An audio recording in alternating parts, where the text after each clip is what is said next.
Judas 17 a 23. Assim diz a palavra de Deus. Vós, porém, amados, lembrai-vos das palavras anteriormente proferidas pelos apóstolos de nosso Senhor Jesus Cristo, os quais diziam: no último tempo haverá escarnecedores, andando segundo as suas ímpias paixões. São estes os que promovem divisões sensuais, que não têm o Espírito. Vós, porém, amados, edificando-vos na vossa fé santíssima, orando no Espírito, guardai-vos no amor de Deus, esperando a misericórdia do nosso Senhor Jesus Cristo para a vida eterna.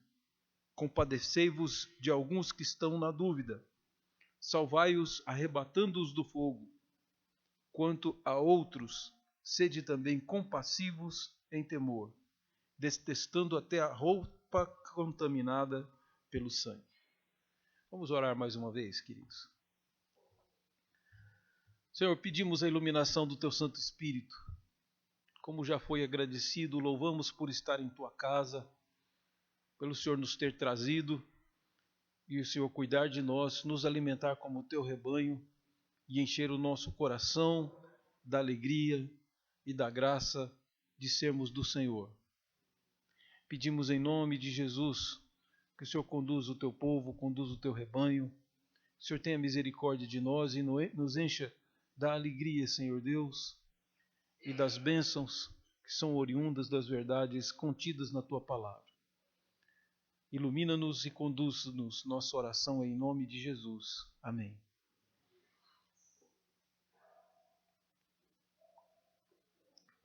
Meus amados, essa epístola de Judas, do apóstolo Judas, ela é uma epístola que foi escrita, por incrível que pareça, o autor, ele chega a dizer isso, que havia um propósito no seu coração. Ele se dispõe a escrever essa carta, mas ele é obrigado a mexer no conteúdo da carta.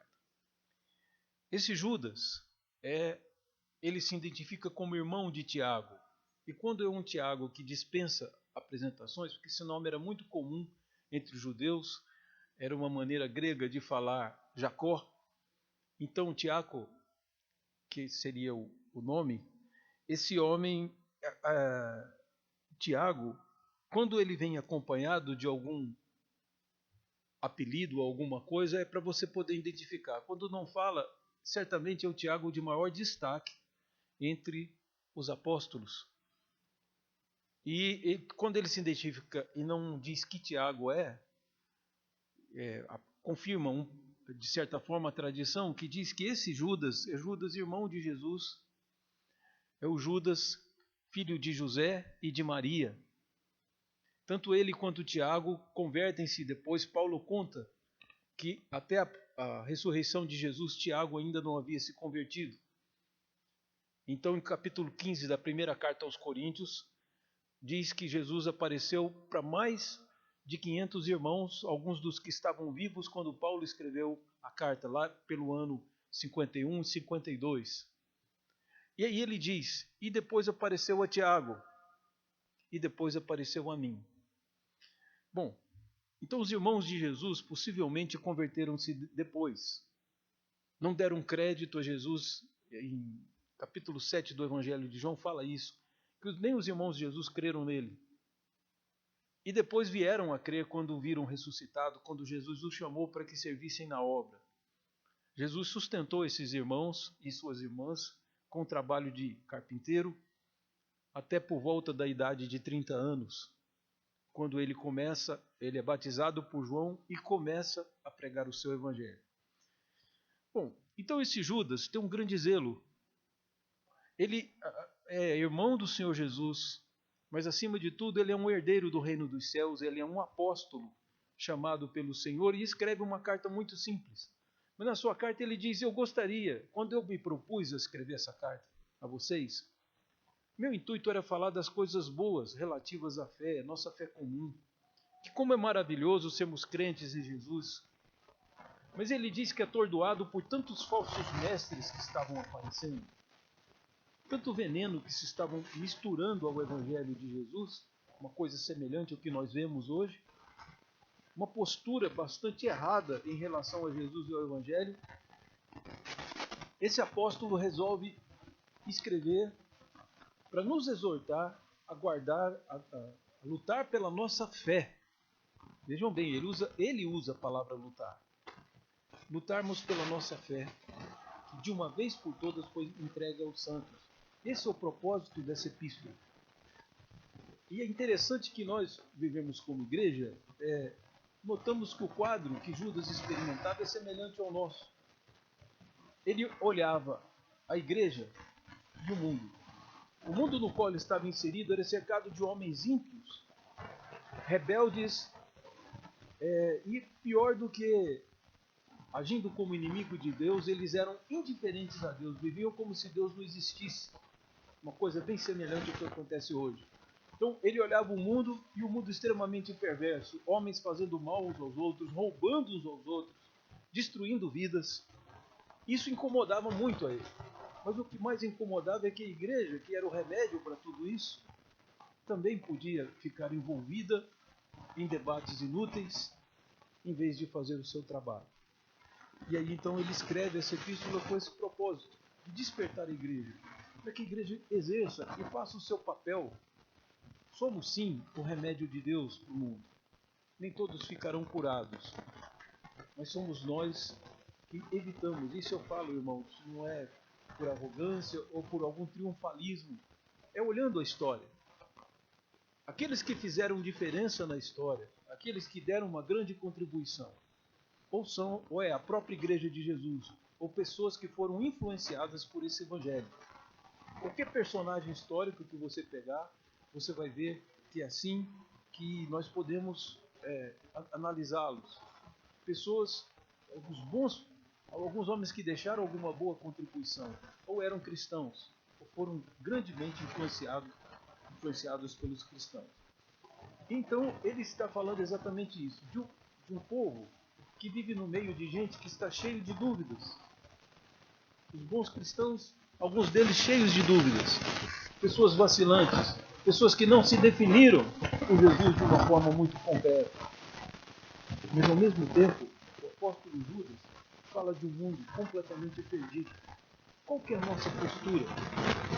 O que nós devemos fazer quando nós estamos cercados de um mundo perverso, um contexto altamente maligno, em que os homens mentem e roubam uns aos outros, uma sociedade que não tem a menor chance de dar certo, por mais bem boladas que sejam as estruturas e os projetos, eles não se executam, porque os homens são perversos e eles se desviam até dos bons propósitos. E aí você olha para a igreja e observa um grande número de pessoas que ainda não se definiu. É um exército que você pode usar, mas nem eles ainda definiram com quem e contra quem eles estão lutando. É disso que Judas está falando. E um imperativo que sobressai aqui em tudo diz assim: vocês, porém, guardem-se no amor de Deus. É o que está no verso 21. O que você deve fazer nesse contexto? Proteja-se dessas coisas que os homens fazem. Saia do meio delas, não pratique. Proteja a si mesmo, guarde-se no amor de Deus.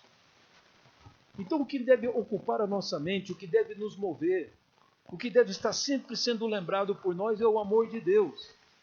A nossa mente tem que estar cheia da verdade de que Deus nos ama, que Ele nos concede esse dia maravilhoso para vivermos, Ele concederá o dia de amanhã, e enquanto for servido a Ele, Ele vai nos conceder vida e nos abençoar. Aliás, Ele abençoa também os que estão em dúvida. A chuva cai sobre eles e o sol brilha sobre eles. Ele abençoa até os rebeldes, os homens que praticam maldades, que fazem atrocidades, também se alimentam daquilo que Deus dá. Estão debaixo da chuva e do sol de paz da misericórdia, enquanto Ele aguarda o grande dia do juízo. Portanto, queridos, não devemos olhar tanto para o mundo, devemos olhar muito mais Deus com seu amor e nos guardar dentro dele, nos proteger. Nós não temos nada a ver com isso que está acontecendo fora. Não somos rebeldes ao Senhor. Como disse o hino que nós cantamos, cabe-nos crer e observar tudo quanto Ele ordenar. O fiel obedece ao que Cristo mandar. É o que está na nossa mente. Se existe calúnia, mordais. Se existe um inimigo, falais. Jesus os desprestigia. Jesus não os apoia. Aliás, usará contra eles mesmos as próprias maldades que eles praticam. Então há uma guerra contra Deus e Deus certamente sairá vencedor dessa guerra. Não nos envolvamos com as suas obras malignas. Não nos envolvamos, não sejamos seduzidos pelos seus ensinos, dessas rochas submersas. Gente que parece que é do nosso povo, mas que foram colocados para desviar pessoas que estão ou próximas ou que estão envolvidas no meio do povo de Deus. E principalmente arrebatar os que estão em dúvida. Então cabe-nos guardar. Você se protege? É isso que o apóstolo Judas diz. Paulo, preocupado com Timóteo, pastoreando a igreja de Éfeso, diz: fortaleça-se no Senhor e na força do seu poder. Não era para Timóteo se fortalecer de pensamentos positivos, meramente mundanos. Não era para que Timóteo se sentisse fortificado pelos elogios ou pelos pensamentos humanistas que podiam haver na sua época, no qual o homem estaria no centro e o homem inventaria um jeito de se autoajudar. Nós não somos da autoajuda. Nós buscamos a ajuda que vem do Senhor. E aí é interessante que Paulo diz a Timóteo que ele deve fortalecer-se no Senhor e na força do seu poder. É de lá que ele vai tirar a sua força. E aqui é dito que nós devemos nos guardar, nos proteger de tudo isso. Guardarmos de cometer erros. Nós não podemos praticar as coisas que eles praticam, usar os seus métodos, porque nós estamos aqui para condenar isso, para tirá-los disso, para salvar essa geração dessas maldades, desses pensamentos perdidos. Portanto, guardar-nos. Uma coisa que deve estar na nossa mente é que, primeiro, que isso tudo foi avisado. Se nós erramos, erramos por não conhecer as Escrituras e nem o poder de Deus. Mas os apóstolos já haviam dito, isso está na carta de Pedro também, e o próprio Jesus disse isso, que nos últimos tempos nós teríamos tempos difíceis. E então ele diz, vamos nos lembrar que nós não devíamos estar surpresos por isso tudo, porque o que estamos passando hoje foi predito pelos apóstolos. Vejam se não é isso que está no verso 17. Depois que ele diz que as pessoas do mundo são murmuradoras, descontentes, andando, verso 16, andando segundo suas paixões, a sua boca vive propalando grandes arrogâncias, são aduladores dos outros por motivos verdadeiros. Isso é descrição do nosso mundo, queridos. Então, tendo em vista isso, no verso 18 ele diz, vocês, porém, quer dizer, por outro lado, vocês, meus amados, lembre-se das palavras anteriormente proferidas pelos apóstolos do Senhor Jesus. Então, primeiramente, você deve o quê? Se lembrar que isso tudo foi predito. Eles diziam, no último tempo, verso 18, haverá escarnecedores, zombadores, pessoas cínicas, andando segundo suas próprias paixões. São estes os que promovem divisões, são sensuais, que não têm o Espírito. Então eles não têm o Espírito de Deus. É para provocar em nós até pena. Não são nossos mestres. Não são eles que vão nos dizer como devemos conduzir. Como você pode se tornar um homem bem-sucedido no seu trabalho, nas suas finanças. Não são eles não podem fazer isso. Tem até alguns preceitos, mas na verdade o princípio que deve nos mover a cada coisa é a glória de Deus. Portanto, isso eles nunca vão nos ensinar. Você não vai abrir um jornal ou vai ouvir uma notícia na televisão, dificilmente, ou é praticamente impossível que alguém diga lá, vamos orar a Deus para que envie chuvas, vamos suplicar a ajuda de Deus. Os homens se afastaram das Escrituras e da palavra do Senhor, é por isso que eles cometem tantas maldades. Não, no jornal você vê as maldades, mas eles não vão trabalhar a causa porque a causa diz respeito a nós mesmos. Então é nesse sentido, queridos, que ele diz aqui, são pessoas que não têm o Espírito. Aí no verso 21 ele diz, guardai-vos no amor de Deus. Essa é a nossa fortaleza, queridos. Pensarmos, descobrirmos, entendermos, nos enchermos do amor de Deus. E de que forma fazer isso? Ele diz, esperando a misericórdia do nosso Senhor Jesus Cristo para a vida eterna. Então, aqui é um fator que foi eliminado das igrejas modernas, especialmente das igrejas da televisão. Que a grande promessa de Jesus é que nós temos vida eterna, que quando Ele nos ressuscitar, não morreremos jamais. A morte é só um estado intermediário. A morte é um momento de aguardar. Então, você não escuta pregações na televisão, porque se os homens ambicionam lucro, como que eles vão prometer um reino dos céus para o futuro? Eles descobriram que dá mais lucro prometer prosperidade agora, saúde agora. Então, a cura é agora. Quando Jesus fala da nossa cura, lá na segunda vinda, quando Ele vier. As nossas esperanças são escatológicas. Ainda que sejamos extremamente felizes e que possamos produzir muita coisa agora, a nossa vida está oculta juntamente com Cristo. Então o apóstolo diz, uma maneira de se guardar no amor do Senhor é esperando. Vamos esperar no Senhor. Vejam que os termos que ele usa, esperando a misericórdia. Deus vai derramar da sua misericórdia. Somos pessoas que não merecemos esse amor, mas Ele vai vir, o Senhor Jesus vai vir e vai restaurar por nós todas as coisas. Vai nos levar com Ele para que reinemos com eles. Esse é o ápice da nossa existência, queridos. Aqui é o momento de servirmos. De certa forma é o ápice porque não poderemos e nem precisaremos. Jesus não vai precisar de evangelistas, de homens santos e retos, santificando-se lá no céu, porque lá já seremos perfeitos. Então esse é o momento de servi-lo, mesmo em uma sociedade e até numa igreja que talvez vá conduzir você ao contrário. Você tem que se guardar, você tem que ser diferente. E aí ele que diz guardar no amor de Deus, como? Esperando a misericórdia, é a primeira condição que nós devemos ver. Veja só no verso 20 diz, edificando-vos na vossa fé santíssima. Temos uma fé pura. A fé que nos foi entregue pelos apóstolos. Não o que os homens dizem que Jesus diz, mas são as próprias palavras de Jesus nele ou na boca dos seus apóstolos. São as escrituras. Então, a sua fé. Tem gente que negligencia a fé. Fala que pensa que, como o mundo diz hoje, que é tudo igual. As religiões falam a mesma coisa de formas diferentes. Pois o apóstolo diz que não é assim. É raro aquele que tem o Espírito. Portanto, uma das formas de nos guardar é edificando uns aos outros, construindo. A gente usa a palavra edificação, tanto na Bíblia, que a gente perde o sentido. O que ela significa é isso. Não saia da vossa boca nenhuma palavra podre, mas somente o que sirva para edificação, ou seja, que seja construtivo para o teu irmão. Então você está sempre construindo alguma coisa, ou para o inimigo, ou para Deus. E aqui então diz que nós devemos edificar uns aos outros na fé santíssima, orando no Espírito.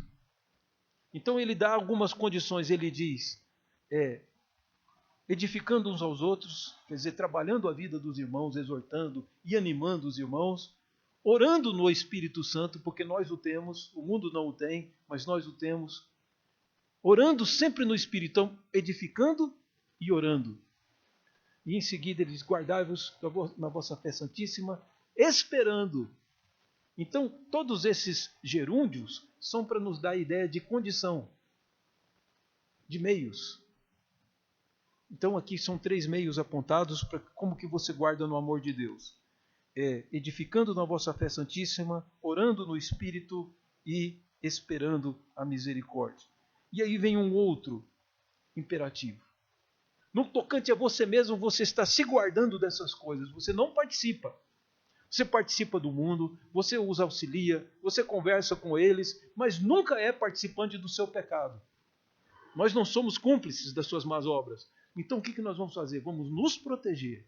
É o cuidado que você vai ter consigo mesmo, com aquilo que você fala, com o que você pensa, com o que você assiste, com o que você ouve, sempre se guardando no amor de Deus.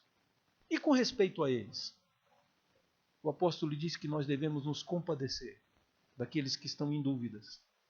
Então, como eu disse, podemos estar cercados de irmãos que ainda não se definiram. Podemos estar cercados de irmãos que não pegaram nas armas celestiais para lutar contra os inimigos. De alguma forma, muitas vezes vão fazer o próprio papel do inimigo. Vão ser instrumentos dele dentro da casa de Deus, no mundo, para que a perversidade se espalhe. A nossa tarefa é nos guardar e, em segundo lugar, nos compadecer. É você ter pena dessas pessoas. É a dor que eles estão passando, ou que eles vão passar, você sentir no seu coração. Uma dor que talvez nem eles estejam sentindo porque são insensíveis. Mas muitas vezes nós conseguimos ver aquilo que os aguarda, baseado nas Escrituras. Então o que nos é dito? Compadecei-vos de alguns que estão na dúvida. E aí a outra atitude em relação a esse é que você deve salvá-los, arrebatando-os do fogo, porque os que estão em dúvida serão condenados. Se alguém é meio de Jesus e meio do mundo, ele não é de Jesus, com certeza. Se alguém professa fé, canta hinos evangélicos, vem sempre à igreja, ora, mas pratica o que o mundo ensina, não é discípulo de Jesus. Jesus diz: se vocês guardarem a minha palavra, vocês são verdadeiramente meus discípulos. E assim vocês vão conhecer a verdade, e a verdade vos libertará. E aí, com respeito ao mundo, ele diz: quanto aos outros, sede também compassivos em temor. Então ele diz: quanto às pessoas do mundo, seja compassivo com eles em temor. Você continua temendo a Deus, temendo o pecado, mas você não deixa de se relacionar. É compassivo, é generoso. É assim que Deus quer que nós hajamos. É interessante que o próprio Jesus diz que devemos orar pelos nossos inimigos e bendizer os que nos amaldiçoam, que nos perseguem. Jesus diz: assim vocês vão ser perfeitos, como perfeito é o vosso Pai Celeste, que faz a chuva cair sobre maus e bons, e o sol brilhar sobre justos e injustos. Está lá no Sermão da Montanha. Então nós devemos ser compassivos com ele, mas em temor, detestando até a roupa contaminada pela carne. Olha que coisa interessante. Aqui uma figura bem judaica, como evidentemente esse Judas era judeu, né? Aliás, ele traz o nome do patriarca, Judas, Judá. Vejam que coisa interessante. Isso é uma prática bem judaica. O judeu não queria se contaminar com o mundo. Ele não pegava, não tocava, ele não visitava os ímpios. Ele não entrava na casa do ímpio. Os irmãos vão se lembrar que essa prática judaica era interessante. E Jesus, reconhecido como se fosse um fariseu, em termos de doutrina, teve um centurião romano que pediu a Jesus que curasse o seu servo, que lhe era muito precioso. Um servo que ele honrava, que ele tinha muito amor, e esse servo estava doente, estava prestes a morrer. E Jesus disse a ele: queria a sua casa. Ele encontra-se com Jesus, os servos foram chamá-lo. Quando ele viu, o centurião diz: não, senhor, eu não sou digno que o senhor entre na minha casa. Manda daqui que o meu servo será curado. Isso se deve a uma prática farisaica, uma prática judaica, de que um bom judeu, nunca entra na casa do gentio. E Jesus entraria naquela casa e curaria. Mas o homem disse: manda daqui, porque eu também tenho soldados à minha disposição. Ele se referia certamente aos anjos de Jesus, que se ele desse uma ordem, o servo dele seria curado. É interessante notarmos. E aqui, Tiago diz que devemos detestar até a roupa. Há algumas coisas que nós achamos bonitinho no que eles fazem. Às vezes consideramos até uma certa beleza nos seus erros e nos seus pecados. Aqui ele diz: com temor vamos ser compassivos, mas vamos detestar até a roupa contaminada. Isso não tem a ver conosco. nós não participaremos disso e nem deixaremos que os pensamentos mundanos nos contamine e destrua os princípios que Cristo estabeleceu em nós. Então é evidente, queridos, também vivo no mesmo mundo que o irmão. E eu percebo um mundo altamente agressivo contra Deus, rebelde, e que levanta com a sua grande inteligência meios para minar, para solapar os alicerces da fé cristã. Só que eles não vão conseguir. Vão conseguir isso em alguns corações. Alguns ficarão em dúvidas e serão levados ao fogo. Mas aqueles que permanecem na fé santíssima, aqueles que entendem que têm uma missão nessa terra, que esse mundo precisa de mim e precisa de mim de uma forma pura. Ele precisa de pessoas que não se contaminem, pessoas que nunca vejam mentira no meio. Esses somos nós. Então, cabe-nos guardar. Ainda que o mundo não mude, nós mudaremos. Nós seremos transformados. O apóstolo Paulo diz que nós devemos nos considerar como mortos para o pecado. E eu, depois da minha conversão, percebi que eu tinha uma figura invertida. Certas coisas morreram para mim. Era isso que eu pensava. E um dia um colega pregou nesse texto e eu vi que eu havia invertido. Quem morreu fui eu. O mundo está vivo. O pecado à nossa volta está de uma forma dinâmica, proliferando, contaminando, corrompendo e destruindo o próprio homem. O pecado do homem destruindo o homem. E eu me olho e não vejo ele morto. Mas eu tenho que me considerar morto para ele. E aí esse amigo me disse algo interessante.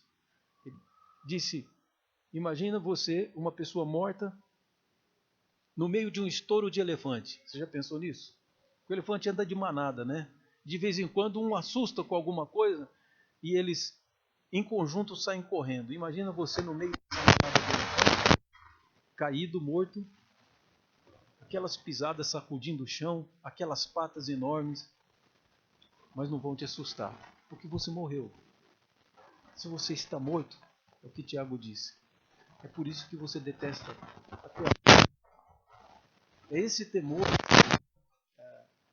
junto com uma compaixão com temor, que a gente pode ver talvez na gentileza com que José tratava todo mundo na casa de Potifar, e por isso ele ganhou destaque. E o temor, ele foge da mulher de Potifar porque ele disse, eu não sou daqui. Essas práticas que vocês fazem não foi o que eu aprendi do meu pai. E por temer ao Senhor, José foge e paga um preço altíssimo por não ter se corrompido. Esses somos nós, queridos, mas que seremos um dia glorificados na vinda de Jesus. Então cabe nos guardar. Temos uma igreja cheia de gente com dúvidas. Temos um mundo que esse não tem dúvida. Está inserido no pecado e ele quer realmente arrebentar com tudo. E o que nós devemos fazer? Nos guardar, nos compadecer dos que têm dúvidas e salvá-los, e olharmos para o mundo e nos compadecer deles com temor, detestando até a roupa contaminada.